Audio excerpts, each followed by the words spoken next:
Hey guys, how's it going? It's me, Chris, again, and today we have a 2020 Toyota Camry Hybrid maintenance light reset. We're going to be using these buttons over here: left, right, up, down, OK for enter. And we're going to be looking at that screen right there. As you can see, maintenance required. I'm doing it. I'm doing while the car is actually on. You can do it off, the engine off, and car on if you want. It doesn't really matter. Now go ahead and use the down button to go and find setting, which is here.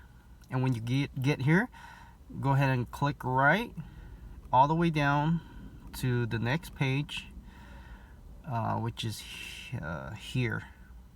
And when you get here, go ahead and press and hold,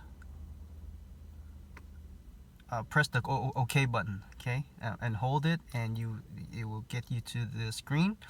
And you go ahead and press down to schedule maintenance. Go ahead and press on that, OK on that. Now scroll up to yes, OK on that. And there you go, guys. Guys, make sure you click that like. Thank you for watching. I'll see you next time. Bye bye.